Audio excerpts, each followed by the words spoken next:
Hi everyone. Hey, this is Nelson Whiting here at Serve-U-Best Realty, the Whiting team.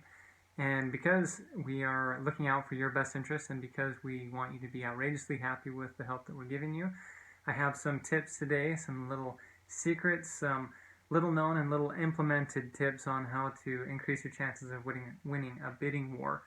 In this market, there's just a lot of competition and you don't want to lose out on a house.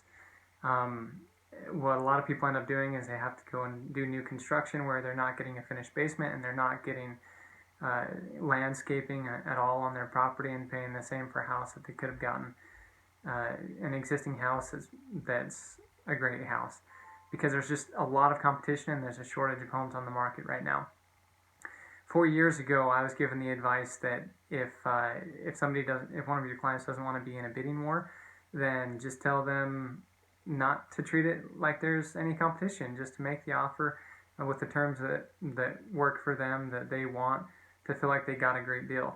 But in this market, you just can't do that. You're not going to get an amazing deal. You're going to get a deal that's at market value, and there's just a lot of competition. So if you're serious about moving, then consider these tips so that you can make the choice in your mind to make the offer that's the highest and best offer right out of the gate. First, if you can make a cash offer, that's going to beat out another offer that's contingent on getting financing, given the price is the same offer price, right?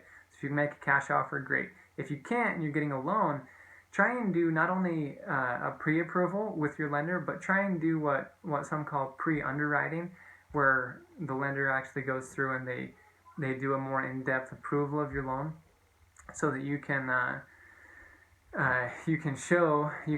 call up the listing agent and show that you've got a stronger position than other people who only have pre-approval. This way, you know what loan program you're getting into, you know what the terms are of the loan, and in some cases, this allows you to even do away with the financing contingency, where you forfeit the deposit if you don't like the loan terms, if they're not acceptable. But you're going to accept them out of the gate, right? So keep your uh, if you get an in-depth approval. So keep your appraisal condition and contingency in place, but be willing to maybe even remove your financing contingency. That's the next best option to compete with a cash offer. You can also even show that you have proof of funds in the bank. You can send that over to the sellers to show them that if the appraisal does not meet your purchase price, there's a discrepancy there, that you have extra funds in the bank that you can make up that difference. So that's also very helpful. You can make a large deposit. You can make sure that you just don't have a bunch of extra contingencies in there, where you're not asking for a home warranty, where you're not asking for the seller to come in and help with closing costs. You can shorten your due diligence time period as long as your inspector's on the ball to make sure that he can get right in and do his home inspection. And you can even write a letter to the seller.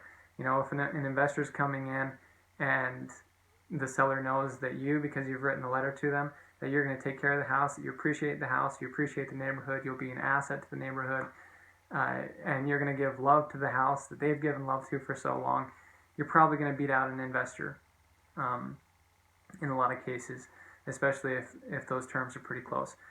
And the last little piece of advice that I would give is to consider putting in an escalation clause. This is something that a lot of agents don't do. In fact, I've never seen it in a bidding war, but it's perfectly acceptable, and it's something that's really smart. An escalation clause, you'll put in your addendum that this is your highest and best offer, but if somebody else comes in with a higher offer, you'll beat it by so much. And you can determine what that amount is, and you can put a cap on there to make sure that it doesn't supersede what you're able to pay, what your loan terms, what's going to work with your loan terms.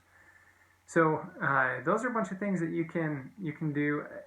Over 50%, statistics research from January 2018 show that over 50% of the homes that are selling right now in the Provo area, Utah County market, are getting over ask price on their sales. So essentially, if you come in at ask price or below ask price, you've got a 50% chance of not getting the home.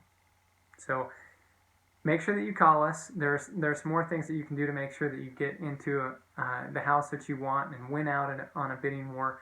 Call us. We'll help you out. We'll make sure that your pre-approval is solid, that you have the funds that you need, that you know exactly what the terms are, so that as soon as you get that house, you lock in on that house, we can make the offer that's going to win out on a bidding war. Make sure that your agent is sending you, has you set up on alerts, notifications to send you properties as soon as they're coming on the market, so that you're not waiting a day or 2 days to build up all the competition that's going to come in and want to beat out your offer.